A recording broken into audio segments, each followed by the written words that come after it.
Hello guys, நீ நம்ம என்ன பார்க்க போறோம்னா டிஎன்பிசி யூனிட் 6 ரிலேட்டடான இம்பார்ட்டண்டான கொஸ்டின்ஸ் தான் பார்க்க போறோம். ஃபர்ஸ்ட் கொஸ்டின், கருணாநிதி காலத்தில் தமிழ்நாடு நில உச்சவரம்பு சட்டம் 1961 திருத்தம் செய்து 1970 அதிகபட்ச நிலப்பரப்பை 30 ஏக்கரிலிருந்து டேஸ் ஆக குறைத்தார். 25 acre, 20 acre, 15 acre, 10 acre. During M. Karnanidhi period, he amended the Tamil Nadu Land Ceiling Act 1961 and reduced maximum acreage from 30 acres to dash in 1970. அதாவது 1961 நில உச்சவரம்பு சட்டம் அப்படின்ற மாதிரி ஒரு சட்டம் கொண்டு வந்தாங்க. அது எதுக்குன்னா, ஜமீன்தார்களிடம் அதிக அளவு நிலங்கள் அவங்க வந்து வச்சிருந்தாங்க. பஞ்ச நிலங்கள் எல்லாத்தையும் சேர்த்து அவங்களே அபகரிச்சு வச்சிருந்தாங்க. அதனால மக்களிடையே வந்து நிறைய மக்கள்கிட்ட அவங்களுடைய நிலமற்ற சமூகமாக இருந்தாங்க. ஸோ நில சமத்துவத்தை கொண்டு வர்றதுக்காக இந்த நில உச்சவரம்பு சட்டம்ன்ற மாதிரி கொண்டு வந்தாங்க. அதனால ஆயிரக்கணக்கில் நூற்றுக்கணக்கான ஏக்கர் வச்சிருக்கிற ஜமீன்தார்கிட்ட இருந்து நிலத்தை அபகரிச்சு ஒரு குடும்பம் 5 பேர்கள் கொண்ட அஞ்சு உறுப்பினர்கள் கொண்ட 5 ஃபேமிலி மெம்பர்ஸ் இருக்கிற ஒரு குடும்பத்துக்கு வெறும் 30 ஏக்கர் தான் இருக்கணும் அப்படின்ற மாதிரி உச்சவரம்பா நிர்ணயிச்சு சட்டம் ஏற்றுறாங்க 1961. கருணாநிதி 1970 சிஎம் ஆனதுக்கு அப்புறம் அந்த நில உச்சவரம்பு இருக்கிற அந்த லிமிட் 30 ஏக்கர்ன்ற லிமிட்டை 15 ஏக்கரா குறைச்சாரு. ஸோ 5 பேர் கொண்ட ஒரு ஃபேமிலிக்கு வெறும் 15 ஏக்கர் தான் இருக்கணும். அதுக்கு மேல இருந்தா அது கவர்மெண்ட் எடுத்துக்கணும் அந்த நேரத்தை. ஸோ நம்மளோட ஆன்சர் என்னன்னா option C is the right answer. Next question, days பிரச்சனைக்கு தீர்வு காண லோகநாதன் குழு அமைக்கப்பட்டது. மைய மாநில உறவுகள், பருத்தி ஆலைகள், இந்து திணிப்பு, காவிரி நீர் பங்கீடு. லோகநாதன் குழு எதற்கு அமைக்கப்பட்டிருக்கும்? லோகநாதன் குழு எப்ப அமைக்கப்பட்டிருக்குன்னா 1979 எம்ஜிஆர் சிஎம் இருக்கும்போது அமைக்கப்பட்டிருக்கும். இது எதுக்குன்னா, கோயம்புத்தூர் சுத்தி இருக்கிற பகுதிகளில் இருக்கிற பருத்தி ஆலைகள்ல பணிபுரிஞ்ச தொழிலாளர்கள் வந்து ஊதிய உயர்வு கேட்கவும் அவங்களுக்குரிய வேலை நேரத்தை வந்து சரி செஞ்சு தரவும் போராட்டம் நடத்தினாங்க. அது வந்து போனஸ் இதெல்லாம் கேட்டு போராட்டம் நடத்தினாங்க. ஸோ இந்த போராட்டக்காரர்களுக்கும் ஓனர்ஸுக்கும் இடையே ஒரு பேச்சுவார்த்தை நடத்துறதுக்காக எம்ஜிஆர் அரசு வந்து ஒரு கமிட்டி ஆரம்பிச்சிருப்பாங்க. அந்த கமிட்டியோட ஹெட் தான் லோகநாதன். ஸோ இந்த கமிட்டி வந்து இந்த பிரச்சனையை வந்து விசாரிச்சு அதுக்கு என்ன தீர்வு பண்ணணுன்ற மாதிரி கவர்மெண்ட்டுக்கு வந்து ரெக்கமெண்டேஷன் கொடுத்துருப்பாங்க. ஸோ அப்போ லோகநாதன் குழுன்றது பருத்தி ஆலை சம்பந்தப்பட்டது. Option B is the right answer. Next question, Tamil Nadu காவல்துறை ஆணையம் முதல் முறையாக நிறுவப்பட்டது எப்போது? 1963, 1969, 1974, 1992. First, Tamil Nadu police commission. காவல்துறை ஆணையம் எப்போ அமைக்கப்பட்டிருக்குன்னா 1969 தான் ஆரம்பிச்சிருப்பாங்க. அப்போ சிஎம்ஆ இருந்தது யாருன்னா கலைஞர் சிஎம்ஆ இருக்கும்போது தமிழ்நாடு போலீஸுக்குன்னு ஒரு ஆணையம் அமைச்சு காவல்துறையில இருக்கிறவங்க பிரச்சனை குறித்தும் அவங்களோட மெத்தடாலஜி எப்படி இம்ப்ரூவைஸ் பண்ணலாம், அவங்க அந்த துறை மேம்பாட்டுக்கு என்னென்னலாம் சஜஷன் இது பண்ணலாம்னு ஒரு ரிசர்ச் பண்றதுக்காக இந்த கமிஷன் வந்து அமைச்சிருக்காரு. இந்த கமிஷன் வந்து அடுத்தடுத்து ஃபர்ஸ்ட் இந்த கமிஷனுக்கு ஹெட்டா இருந்தது யாருன்னா கோபாலசுவாமின்றவர் தான் அதுக்கு ஹெட்டா இருந்திருப்பாரு. அதுக்கப்புறம் நிறைய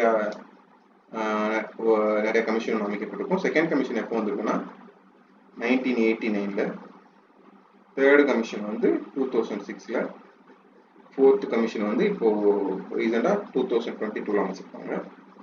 நீதியரசர் சிடி செல்வம் தலைவரான அமைச்சிருப்பாங்க. இவர் வந்து காவல்துறையில பணிபுரியவங்களுக்கு தனியா சைக்காலஜிக்கல் கவுன்சிலிங் அப்புறம் தெரப்பி எல்லாம் சஜஸ்ட் பண்ணுவோம். ஏன்னா அவங்க மன ரீதியா ரொம்ப ஸ்ட்ரெஸ்டான வேலையை பார்த்துட்டு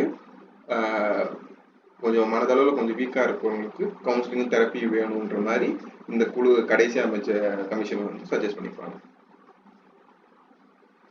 நெக்ஸ்ட் கொஸ்டின், முதல் முறையாக தமிழகத்தில் உள்ளாட்சி தேர்தலில் பெண்களுக்கு 33% சதவீத இடஒதுக்கீடு யாருடைய அரசால் அறிமுகப்படுத்தப்பட்டது? M Karunanidhi, C N Annadurai, J Jayalalithaa, M G Ramachandran. உள்ளாட்சி தேர்தலில் பெண்களுக்கு 33% ரிசர்வேஷன் யார் கொடுத்தாங்க கேட்டுருக்காங்க. ஆன்சர் வந்து என்னன்னா ஆப்ஷன் ஏ கருணாநிதி. 1994 தான் பஞ்சாயத்து டிஎன் பஞ்சாயத்து சட்டத்துல சீர்திருத்தம் கொண்டு வந்திருப்பாரு கலைஞர். அதன்படி உள்ளாட்சி தேர்தலில் போட்டியிடுறதுக்கு 33% வந்து பெண்களுக்காக ஒதுக்கணும் அப்படின்ற மாதிரி ரிசர்வேஷன் கொண்டு வந்திருப்பாரு. இந்த இந்த சட்டம் வந்து 1966 எலெக்ஷன்ல இம்ப்ளிமெண்ட் ஆயிருக்கும். 94 சட்டம் கொண்டு வந்திருப்பாங்க. 96 உள்ளாட்சி தேர்தலில் இந்த சட்டம் வந்து இம்ப்ளிமெண்ட் ஆயிருக்கும். இந்த 96 எலெக்ஷன்ல இருந்து இப்ப நடக்க 96 எலெக்ஷன்ல இருந்து 33% வந்து பெண்களுக்கு இடஒதுக்கீடு கொடுப்பாங்க. இது எதுக்குன்னா உள்ளாட்சி நிர்வாகத்துல பெண்களோட பங்களிப்பை அதிகரிக்கிறதுக்காக இந்த ரிசர்வேஷன் கொண்டு வந்திருப்பாங்க. இதனால நிறைய பெண்கள் வந்து ஊராட்சி தலைவர்களாகவும் வார்டு கவுன்சிலராகவும் நிறைய பேர் ஜெயிச்சிருப்பாங்க. இந்த சட்டம் வந்து அதுக்கப்புறம் 2016 இந்த சட்டத்தை மேலும் அமெண்ட் பண்ணி இந்த 53% இந்த 33%ன்றத 50% மாத்திருப்பாங்க. ஸோ 2014 இருந்து உள்ளாட்சி தேர்தலில் போட்டியிட தொகுதிகள் எல்லாமே பாதி ஆண்கள் பாதி பெண்கள்ன்ற மாதிரி ரிசர்வேஷன் கொடுத்துருக்காங்க.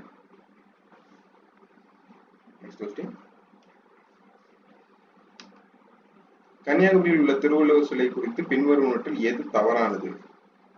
திருவள்ளுவர் சிலை குறித்து தவறானது கேட்டீங்கன்னா, திருக்குறள் உள்ள 133 குறள் சிலையில் பொருத்தப்பட்டுள்ளன. ஓகே.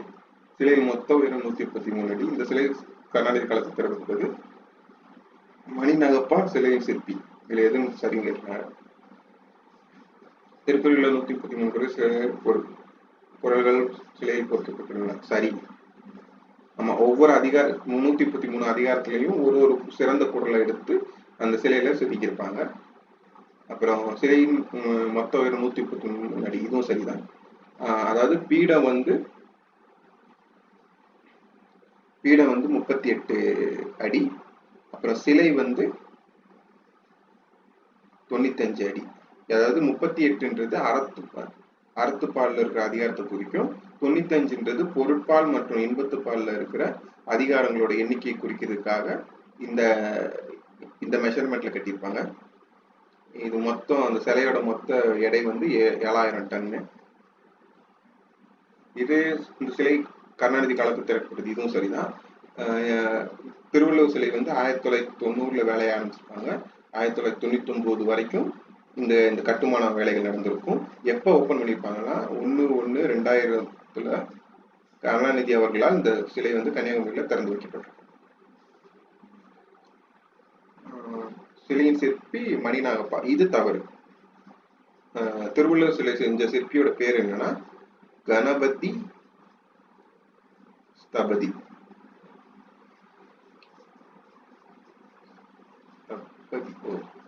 ஸ்தபதி. ஸோ அப்போ டி தவிர ஆப்ஷன் டி தான் நம்மளோட ஆன்சர். கணியன் பூங்குன்றன் பற்றி பின்வரும் கூற்றுகளில் எது சரியானது? சங்க காலத்திலிருந்தே தமிழ் மெய்யியலாளரோ தமிழ் கவிஞர்களுக்கு கணியன் பூங்குன்றன் பரிசு வழங்கப்படுகிறது. இதுல எது சரியானது? கணியன் பூங்குன்றன் தமிழ் மெய்யியலாளர் சரிதான். தமிழ் கவிஞர்களுக்கு கணியன் பூங்குன்றன் விருது வழங்கப்படுகிறது சரி. அப்ப option 1 and 2 right. Kaniyan Poongundranar வந்து மகிழான்பட்டின்ற ஊர்ல பிறந்திருப்பாரு. கணியன்றது அவரோட பட்டம், பூங்குன்றனார்ன்றது அவர் பேரு. கணியன்னா கணித மற்றும் வானியல் வல்லுநர்ன்றது அர்த்தம்.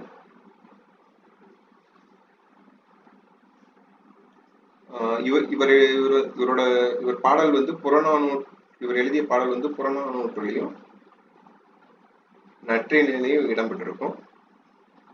ஒரு பாடல் எழுதியிருப்பார். புறநானூற்றில் ஒரு பாடல், நற்றிணையில் ஒரு பாடல் எழுதியிருப்பாரு. இவரோட புகழ்பெற்ற பாடல் எதுனா யாதும் ஊரே யாவரும் கேளு. இது வந்து புறநானூற்றுல 102வது பாடலா அமைஞ்சிருக்கு. யாதும் ஊரே யாவரும் கேளீர். நெக்ஸ்ட் 1927 ராஜபாளையத்தில் காந்தி கதிர் வஸ்திராலயம் நிறுவனத்தை நிறுவியவர் யார்? ஓமந்தூர் ராமசாமி, அரங்கசாமி ராஜா, சீனிவாச ஐயங்கார், குமார் ராஜா. ராஜபாளையத்துல காந்தி கதிர் வஸ்திராலயம். ஆன்சர் வந்து என்னன்னா ஆப்ஷன் டி, குமாரசாமி ராஜா. இவர் வந்து தீவிர காந்தியவாதி. இவர் வந்து 1927 ராஜபாளையத்துல காந்தி கதர் வஸ்திராலயத்தை நிறுவிப்பார். இது எதற்குன்னா கதர் ஆடைகளை பிரபலப்படுத்த.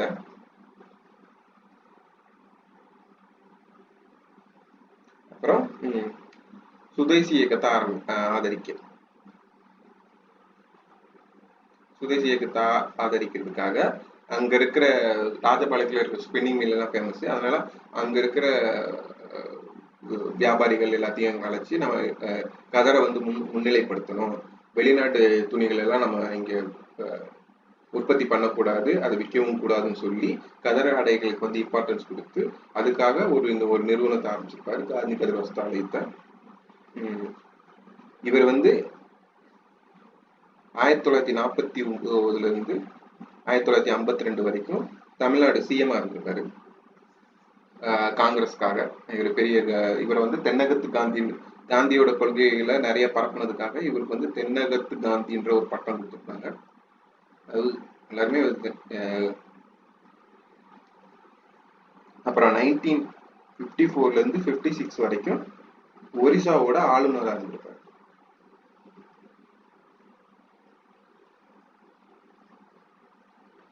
அப்புறம் ராஜபாளையத்துல கூட்டுறவு சங்கம், கூட்டுறவு நூல் மில், இந்த மாதிரி சில மற்ற சங்கங்களையும் இவர் நிறுவியிருப்பார். சேலத்தின் மாம்பழம் என்று அழைக்கப்படுபவர் Rajagopalachari, Muthaiya Mudaliar, Kamarajar, Pattabhirama Iyer. Who's known as Mango of Salem? Answer வந்து என்னன்னா ஆப்ஷன் ஏ, ராஜகோபாலாச்சாரியார். இவரு ராஜாஜி வந்து சேலம் தொரப்பள்ளின்ற ஊர்ல தான் பிறந்திருப்பாரு. அவரும் சேலத்துக்காரர். இவர் சேலத்துக்காரர் தான். 1917 இருந்து 19 வரைக்கும் சேலம் நகராட்சி தலைவராகவும் இருந்திருப்பாரு. சேலம் சொந்த ஊருக்காரர்கள், நகராட்சி தலைவராகவும் இருந்திருப்பாரு. இவரோட இனிமையான பேச்சும் கூர்மையான அறிவும் தான் இவருக்கு சேலத்து மாம்பழம் என்ற பேர். அதாவது சேலத்து மாம்பழம் எவ்வளவு டேஸ்டா நல்லா ரிச்சா இருக்குமோ அதே மாதிரிதான் இவரோட பேச்சும் அறிவும் இருக்கும் அப்படின்றதுக்காக தான் இவர் சேலத்து மாம்பழம் அப்படின்ற மாதிரி அழைச்சிருப்பாங்க. அந்த அளவுக்கு அவர் ஃபேமஸ். Next question. இவருக்குரிய பட்டம் என்னன்னா மூதறிஞர் ராஜாஜி கூப்பிடுவாங்க, இல்ல சாணக்கியர் அப்படின்ற மாதிரி கூப்பிடுவாங்க. Next question. காமராஜின் அரசியல் குரு யார்? மாணிக்கவேலு, குமாரசாமி ராஜா, அண்ணாமலை பிள்ளை, சத்தியமூர்த்தி. ஆன்சர் வந்து என்னன்னா ஆப்ஷன் டி, சத்தியமூர்த்தி. காமராஜரோட அரசியல் குரு யாருன்னா சத்தியமூர்த்தி ஐயா அவர்கள் தான். இவர் வந்து காமராஜர் இவர் மேல கொண்ட பற்றுனால அவர் வந்து சிஎம் 1954 சிஎம் ஆகும்போது சத்தியமூர்த்தி ஐயா அவர் வீட்டுக்கு போய் அவர் வாழ்ந்த வீட்டுக்கு போய் அவர் படத்துக்கு மரியாதை செஞ்சுட்டு தான் போய் சிஎம்ஆவே ஆயிருப்பார் காமராஜர். காமராஜர் மரணத்துக்கு பின் பாரத ரத்னா வழங்கப்பட்டது எப்போது? 1962, 1976, 1983, 1991. Kamarajar award with Bharat Ratna. காமராஜருக்கு எப்போ பாரத ரத்னா விருது வழங்கப்பட்டிருக்குன்னா 1976 தான் ஒரு பாரத ரத்னா விருது வழங்கப்பட்டிருக்கும். காமராஜர் ஐயா வந்து அக்டோபர் 2ஆம் தேதி 1975 இறந்திருப்பாரு. 75 அதுக்கு மறு வருஷம் அடுத்த வருஷம் வந்து அவருக்கு பாரத ரத்னா விருது வழங்கியிருப்பாங்க. காமராஜர் ஐயா வந்து 1954 இருந்து 1963 வரைக்கும் 9 இயர்ஸ் வந்து தமிழ்நாடோட சிஎம் இருந்திருப்பாரு. அதுக்கப்புறம் கே பிளான் என்ற ஒரு திட்டத்தை கொண்டு வந்து, அதாவது பதவியில இருக்கிற காங்கிரஸ் மூத்த தலைவர்கள், ஏஜ்டான தலைவர்கள் எல்லாமே இளைஞர்களுக்கு வழிவிட்டு தங்களோட பதவியை ராஜினாமா பண்ணிட்டு கட்சியோட பொறுப்பை வந்து ஏற்றுக்கணும் அப்படின்னு மாதிரி சொல்லியிருப்பாரு. அதுக்கு முன்னோடியா இவர் வந்து சிஎம் பதவியை ராஜினாமா பண்ணிட்டு காங்கிரஸ் தலைவராக பொறுப்பேற்றிருப்பார். அகில இந்திய காங்கிரஸோட தலைவராக அவர் பொறுப்பேற்றிருப்பார். சென்னையில் நடைபெற்ற விழாவில் அண்ணாவுக்கு அறிஞர் பட்டம் வழங்கியவர் யார்? வரதராஜுலு, கல்கி கிருஷ்ணமூர்த்தி, ஈ.வி.கே. சம்பத், பாரதிதாசன்.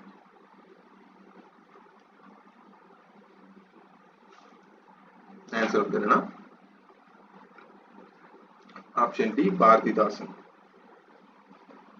1968 நடந்த 1968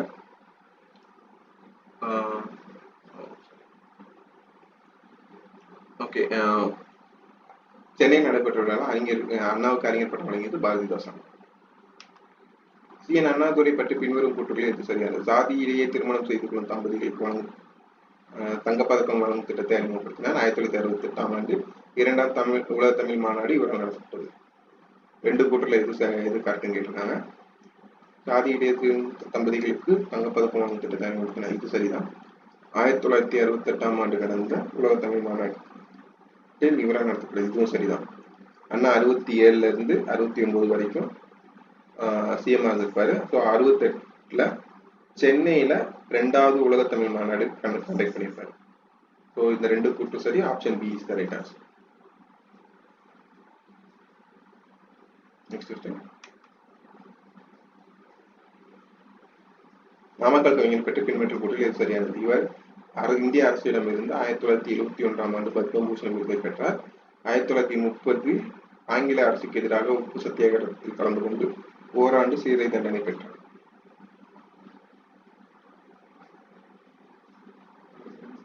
இவர் 1930 பத்மபூஷன் விருது பெற்றார், இது சரிதான். 1930 நடந்த ராஜாஜி வந்து வேதாரண்யத்துல உப்பு சத்தியாகிரக போராட்டம் நடத்திருப்பாரு. அதில் காமராஜர் போன்ற மிக பெரிய தலைவர்கள்லாம் கலந்து கொண்டிருப்பாங்க. அதில் இவரும் கலந்து கொண்டு ஓராண்டு சிறை தண்டனை பெற்றிருப்பாரு. ஸோ ஆப்ஷன் 1 and 2 ரைட் தான். நாமக்கல் கவிஞரை காந்திய கவிஞர்ன்ற மாதிரி அழைப்பாங்க.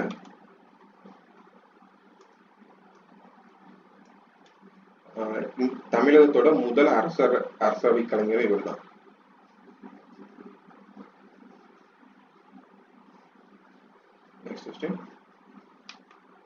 இருசேல் இருவினையும் சேர இறைவன் பொருசேல் புகழ் புரிந்தார் மாட்டு, இந்த திருக்குறளோட மீனிங் என்னன்னு கேட்டிருக்காங்க. இருசேர் இருவினையும் சேர இறைவன் பொருசேர் புகழ்ந்தார் மாட்டு. இந்த குறளோட விளக்கம் என்னன்னா, இறைவனுடைய மெய்ப்பொருளோடு கூடிய புகழை விரும்பி போற்றுகின்றவர்களிடம் அறியாமையினால் விளையும் நல்வினை தீவினை ஆகிய இரு வினைகளும் சேர்வதில்லை. அதாவது இறைவனோட மெய்ப்பொருளை உணர்ந்தவர்களுக்கு வந்து நம்ம அறியாமையினால செய்யற நல்வினைகளும் தீவினைகளும் வர விளைவுகள் வந்து நம்மளை எதுவுமே பாதிக்காது அப்படின்ற மாதிரி திருவள்ளுவர் இதுல சொல்லியிருப்பாரு. ஸோ இப்போ ஆன்சர் வந்து என்னன்னா, இது வந்து இந்த கூகுள் டிரான்ஸ்லேஷனால கொஞ்சம் மீனிங் தப்பா இருக்கு, அதனால கொஞ்சம் அண்டர்ஸ்டாண்ட் பண்ணுங்க, அட்ஜஸ்ட் பண்ணுங்க. நெக்ஸ்ட் கொஸ்டின் வந்து சரி பண்ணிடுறேன். இருண்ட மாயின் இரட்டை செயல்கள் இறைவன் துதியில் அர்த்தமாக option A is the right answer. Next question. கீழ்குறிப்பிட்டுள்ள திருக்குறளை பொருள் யாது? துறந்தார்க்கு துவாதவர்க்கும் இறந்தார்க்கும் இல்வாழ்வான் என்பது துணை. இந்த குறளோட விளக்கம் என்னன்னு கேட்டிருக்காங்க. துறந்தார்னா அதாவது இல்வாழ்க்கையை துறந்து துறவிகளாக இருப்பாங்களா அவங்க.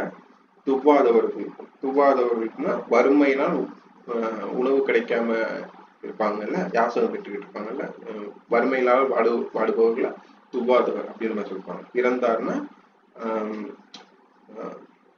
ஆதரவற்று இறந்தவர்கள் இருப்பாங்கல்ல, இவங்க 3 பேத்துக்கும் யார் துணையா இருப்பாங்கன்னா இல்வாழ்வான் என்பதன் துணை. அதாவது இல்லறத்துல வாழ்பவன் தான் இந்த துறவிகளுக்கும் வறுமையால் உணவின்றி வாடுபவர்களுக்கும் ஆதரவற்று இறந்தவர்களுக்கும் துணையா இருப்பது யாருன்னா இல்வாழ்வில் சிறந்து விளங்குபவன் அப்படின்ற மாதிரி வள்ளுவர் சொல்லியிருக்காரு. அதாவது இல்வாழ்க்கையில் இருக்கிறவங்க சிறப்பை வந்து இந்த குறளை விளக்கி கூறியிருக்காரு.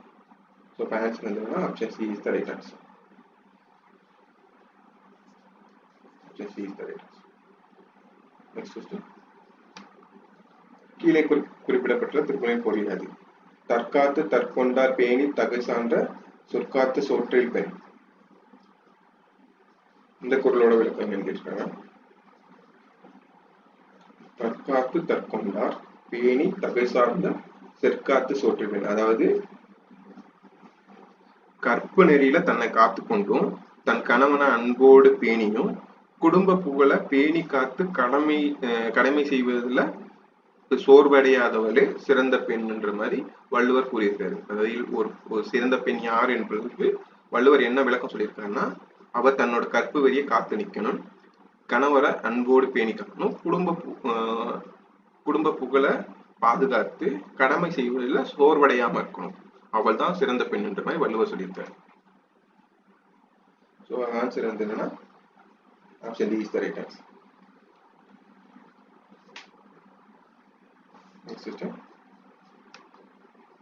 வரவிருந்து வைகளும் ஓம்புவான் வாழ்க்கை பருவந்து பால்படுத்தல் இன்று.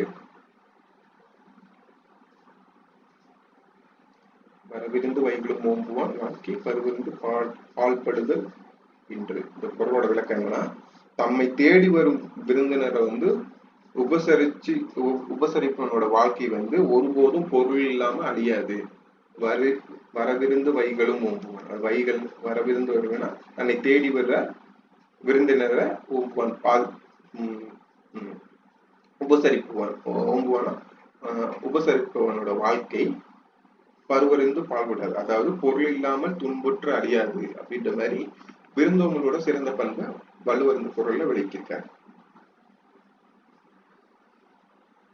Option B is the right answer.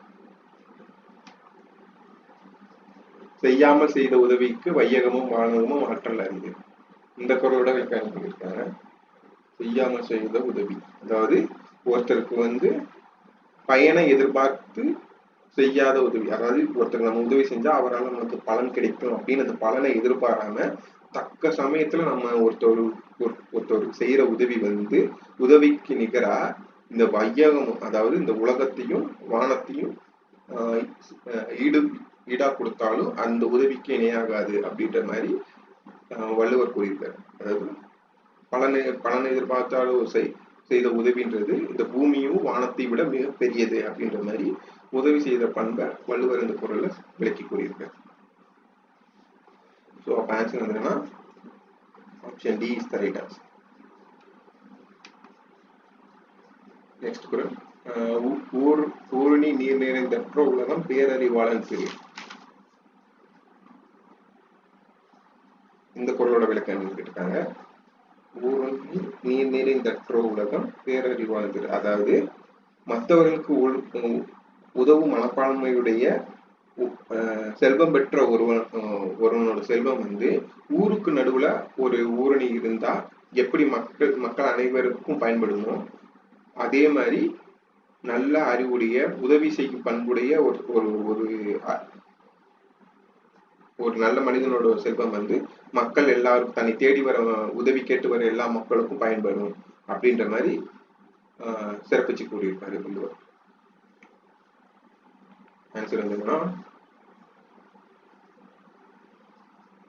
தாராள செல்வம் என்றால் option D is the right answer. Okay guys, இந்த வீடியோ பிடிச்சா லைக் பண்ணுங்க, ஷேர் பண்ணுங்க, சேனலை மறக்காம சப்ஸ்கிரைப் பண்ணுங்க. இதே மாதிரி என்ன வீடியோ நெக்ஸ்ட் என்ன வீடியோ வேணும்ன்றது கேட்க பண்ணுங்க. நான் இதே மாதிரி இன்னொரு வீடியோ செஞ்சுக்கிறேன். ஓகே கைஸ், தேங்க்யூ, பாய்.